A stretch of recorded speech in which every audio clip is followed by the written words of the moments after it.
ಹಾಗಾದರೆ ಮಹಾಭಾರತದ ಈ ಅತ್ಯಂತ ವೇದನಾಭರಿತ ಮತ್ತು ಅದ್ಭುತ ಘಟನೆಯಾದ ದ್ರೌಪದಿಯ ವಸ್ತ್ರಾಪಹರಣ ಹೇಗೆ ನಡೆಯಿತು? ಯಾರು ಈ ಅನ್ಯಾಯಕ್ಕೆ ಕಾರಣರಾದರು? ಮತ್ತು ಕೊನೆಗೆ ಧರ್ಮ ಹೇಗೆ ಜಯ ಸಾಧಿಸಿತು? ಬನ್ನಿ, ಈಗ ಮಹಾಭಾರತದ ಈ ಅಮರ ಕಥೆಯನ್ನು ಸಂಪೂರ್ಣವಾಗಿ ತಿಳಿದುಕೊಳ್ಳೋಣ. ಅದನ್ನು ತಿಳಿದುಕೊಳ್ಳುವ ಮೊದಲು ದಯವಿಟ್ಟು ನಮ್ಮ ಚಾನೆಲ್ಗೆ ಸಬ್ಸ್ಕ್ರೈಬ್ ಮಾಡಿ. ನಮಗೆ ನೀವು ಸಪೋರ್ಟ್ ಮಾಡುವುದರ ಮೂಲಕ ಲೈಕ್ ಮತ್ತು ಶೇರ್ ಮಾಡಿ, ನಿಮ್ಮ ಸ್ನೇಹಿತರೊಂದಿಗೆ ಹಂಚಿಕೊಳ್ಳಿ. ದ್ರೌಪದಿಯ ವಸ್ತ್ರಾಪಹರಣವು ಮಹಾಭಾರತದ ಅತ್ಯಂತ ಹೃದಯ ವಿದ್ರಾವಕ ಮತ್ತು ಧರ್ಮ ಅಧರ್ಮಗಳ ನಡುವಿನ ಘರ್ಷಣೆಯನ್ನು ತೋರಿಸುವ ಘಟನೆಯಾಗಿದೆ.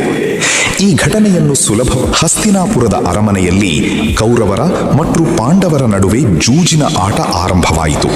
ಈ ಆಟವನ್ನು ಶಕುನಿಯ ಕುತಂತ್ರದಿಂದ ದುರ್ಯೋಧನನು ನಡೆಸುತ್ತಿದ್ದನು. ಯುಧಿಷ್ಠಿರನು ಧರ್ಮರಾಜನಾಗಿದ್ದರೂ ಜೂಜಿನ ಆಮಂತ್ರಣವನ್ನು ನಿರಾಕರಿಸಲು ಸಾಧ್ಯವಾಗಲಿಲ್ಲ. ಶಕುನಿಯ ಚತುರತೆಯಿಂದ ಯುಧಿಷ್ಠಿರನು ಒಂದರ ಹಿಂದೆ ಒಂದಾಗಿ ತನ್ನ ಸಂಪತ್ತನ್ನು ಕಳೆದುಕೊಂಡನು. ಮೊದಲು ತನ್ನ ರಾಜ್ಯವನ್ನು ಕಳೆದುಕೊಂಡನು. ನಂತರ ತನ್ನ ರಥಗಳು, ಆನೆಗಳು, ಕುದುರೆಗಳು, ಸೇನೆ ಮತ್ತು ಅನೇಕ ಆಸ್ತಿಪಾಸ್ತಿಗಳನ್ನು ಕಳೆದುಕೊಂಡನು.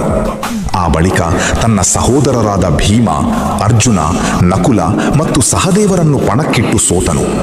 ಕೊನೆಗೆ ತನ್ನನ್ನೇ ಪಣಕ್ಕಿಟ್ಟು ತನ್ನ ಸ್ವಾತಂತ್ರ್ಯವನ್ನು ಕಳೆದುಕೊಂಡನು.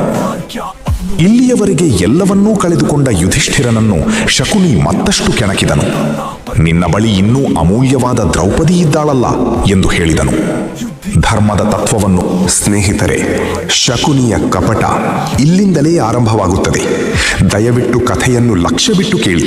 ಕಥೆ ತುಂಬಾ ಸುಂದರವಾಗಿದೆ ಮತ್ತು ಇದರಲ್ಲಿ ತುಂಬಾ ಆಳವಾದ ಸತ್ಯ ಕೂಡ ಇದೆ. ಸ್ನೇಹಿತರೆ, ಆ ಸಮಯದಲ್ಲಿ ದ್ರೌಪದಿ ಅರಮನೆಯ ಒಳಮನೆಗೆ ಹೋಗಿದ್ದಳು. ಅವಳಿಗೆ ನಡೆಯುತ್ತಿರುವ ಘಟನೆಗಳ ಬಗ್ಗೆ ಯಾವುದೇ ಮಾಹಿತಿ ಇರಲಿಲ್ಲ. ದುರ್ಯೋಧನನು ತನ್ನ ಸಹೋದರ ದುಶ್ಯಾಸನನಿಗೆ ಆದೇಶಿಸಿದನು. ಹೋಗಿ ದ್ರೌಪದಿಯನ್ನು ಸಭೆಗೆ ಎಳೆದುಕೊಂಡು ಬಾ ಎಂದು ಹೇಳಿದನು. ದುಶ್ಯಾಸನನು ಕ್ರೂರಿಯಾಗಿ ಒಳಮನೆಗೆ ನುಗ್ಗಿದನು. ದ್ರೌಪದಿಗೆ, ನೀನೀಗ ದಾಸಿಯಾಗಿದ್ದೀಯ, ತಕ್ಷಣ ಸಭೆಗೆ ಬಾ ಎಂದು ಹೇಳಿದನು. ದ್ರೌಪದಿ ಬೆಚ್ಚಿಬಿದ್ದಳು. ತನ್ನನ್ನೇ ಕಳೆದುಕೊಂಡ ನಂತರ ಯುಧಿಷ್ಠಿರನಿಗೆ ನನ್ನನ್ನು ಪಣಕ್ಕಿಡುವ ಹಕ್ಕು ಹೇಗೆ ಬಂತು ಎಂದು ಪ್ರಶ್ನಿಸಿದಳು. ಈ ಪ್ರಶ್ನೆಗೆ ಉತ್ತರ ಸಿಗದೆ ದುಶ್ಯಾಸನನು ಬಲವಂತವಾಗಿ ದ್ರೌಪದಿಯ ಕೂದಲನ್ನು ಹಿಡಿದು ರಾಜಸಭೆಗೆ ಎಳೆದುಕೊಂಡು ಬಂದನು. ಸಭೆಯಲ್ಲಿ ಭೀಷ್ಮ, ದ್ರೋಣ, ಕೃಪಾಚಾರ್ಯ, ವಿದುರ ಮತ್ತು ಅನೇಕ ಮಹನೀಯರು ಇದ್ದರೂ ಯಾರೂ ತಕ್ಷಣ ಧರ್ಮದ ಪರವಾಗಿ ಮಾತಾಡಲಿಲ್ಲ. ದ್ರೌಪದಿ ಸಭೆಯ ಮಧ್ಯದಲ್ಲಿ ನಿಂತು ಮತ್ತೆ ಪ್ರಶ್ನಿಸಿದಳು. ತನ್ನನ್ನೇ ಮೊದಲು ಕಳೆದುಕೊಂಡ ವ್ಯಕ್ತಿಗೆ ತನ್ನ ಪತ್ನಿಯನ್ನು ಪಣಕ್ಕಿಡುವ ಅಧಿಕಾರವಿದೆಯೇ ಎಂದು ಕೇಳಿದಳು. ಸಭೆಯಲ್ಲಿದ್ದ ಎಲ್ಲರೂ ಮೌನವಾಗಿದ್ದರು. ಭೀಷ್ಮನಿಗೂ ಧರ್ಮದ ಸೂಕ್ಷ್ಮತೆಯನ್ನು ನಿರ್ಧರಿಸಲು ಕಷ್ಟವಾಯಿತು. ವಿದುರ ಮಾತ್ರ ಈ ಕೃತ್ಯವನ್ನು ತೀವ್ರವಾಗಿ ವಿರೋಧಿಸಿದನು. ದುರ್ಯೋಧನನು ಅಹಂಕಾರದಿಂದ ತನ್ನ ತೊಡೆಯನ್ನು ತಟ್ಟಿ ದ್ರೌಪದಿಯನ್ನು ಅವಮಾನಿಸಿದನು. ಇದರಿಂದ ಭೀಮನ ಕೋಪ ಉಕ್ಕಿ ಬಂದಿತು. ಈ ದುರ್ಯೋಧನನ ತೊಡೆಯನ್ನು ಯುದ್ಧದಲ್ಲಿ ಪುಡಿಗೈಯುತ್ತೇನೆ ಎಂದು ಪ್ರತಿಜ್ಞೆ ಮಾಡಿದನು. ಅದರಿಂದ ತೃಪ್ತಿಯಾಗದ ದುಶ್ಯಾಸನನು ದ್ರೌಪದಿಯ ಸೀರೆಯನ್ನು ಎಳೆಯಲು ಪ್ರಾರಂಭಿಸಿದನು. ಸಭೆಯ ಮಧ್ಯದಲ್ಲಿ ನಿಂತಿದ್ದ ದ್ರೌಪದಿ ತನ್ನ ಮಾನವನ್ನು ಕಾಪಾಡಲು ಎಲ್ಲರಿಗೂ ಬೇಡಿಕೊಂಡಳು. ಯಾರಿಂದಲೂ ಸಹಾಯ ಸಿಗದಾಗ ಅವಳು ಸಂಪೂರ್ಣ ಭಕ್ತಿಯಿಂದ ಶ್ರೀಕೃಷ್ಣನನ್ನು ಸ್ಮರಿಸಿದಳು. ಸ್ನೇಹಿತರೆ, ಕಥೆ ತುಂಬಾ ರೋಚಕವಾಗಿದೆ. ಹೆಣ್ಣಿಗೆ ಗೌರವವಿಲ್ಲದ ಜಾಗದಲ್ಲಿ ದೇವತೆಗಳು ವಾಸಿಸುವುದಿಲ್ಲ. ಇದೇ ಸತ್ಯ.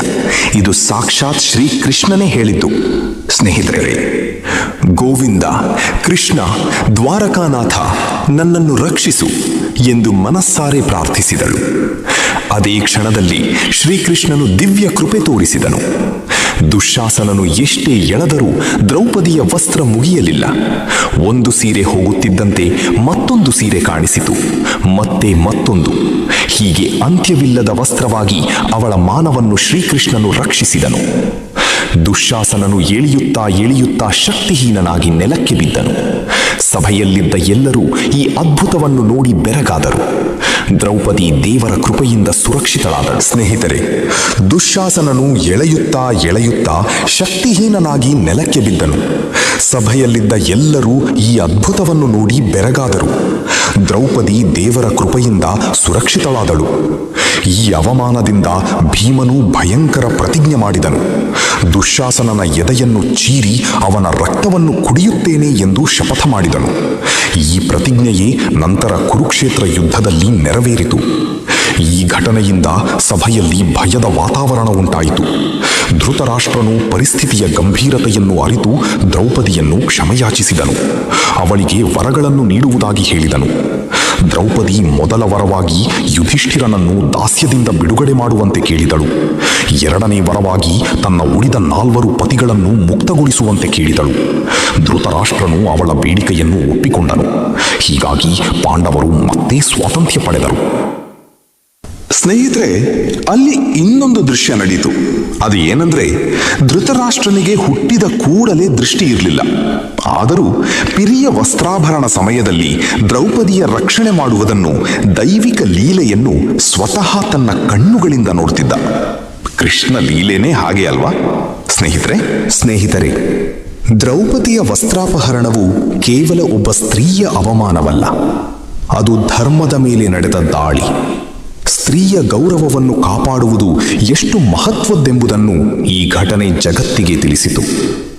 ದೇವರ ಮೇಲಿನ ಅಚಲ ಭಕ್ತಿ ಮತ್ತು ನಂಬಿಕೆ ಇದ್ದರೆ ಅತ್ಯಂತ ಕಠಿಣ ಸಂದರ್ಭದಲ್ಲೂ ರಕ್ಷಣೆ ದೊರೆಯುತ್ತದೆ ಎಂಬುದನ್ನು ಇದು ಸಾಬೀತುಪಡಿಸಿತು. ಈ ಅವಮಾನವೇ ಕುರುಕ್ಷೇತ್ರ ಮಹಾಯುದ್ಧಕ್ಕೆ ಪ್ರಮುಖ ಕಾರಣಗಳಲ್ಲಿ ಒಂದಾಯಿತು. ದ್ರೌಪದಿಯ ಕಣ್ಣೀರು ಮತ್ತು ಪಾಂಡವರ ಪ್ರತಿಜ್ಞೆಗಳು ಕೊನೆಗೆ ಕೌರವರ ಸಂಪೂರ್ಣ ನಾಶಕ್ಕೆ ಕಾರಣವಾದವು. ದ್ರೌಪದಿಯ ವಸ್ತ್ರಾಪಹರಣದ ಕಥೆ ನಮಗೆ ಒಂದು ಮಹತ್ತರ ಸಂದೇಶವನ್ನು ನೀಡುತ್ತದೆ. ಅಧರ್ಮವು ಎಷ್ಟು ಬಲಶಾಲಿಯಾಗಿದ್ದರೂ ಕೊನೆಯಲ್ಲಿ ಧರ್ಮವೇ ಜಯಿಸುತ್ತದೆ. ಸತ್ಯ, ಭಕ್ತಿ ಮತ್ತು ನ್ಯಾಯದ ಪರವಾಗಿ ನಿಂತವರನ್ನು ದೇವರು ಯಾವತ್ತೂ ಕೈಬಿಡುವುದಿಲ್ಲ.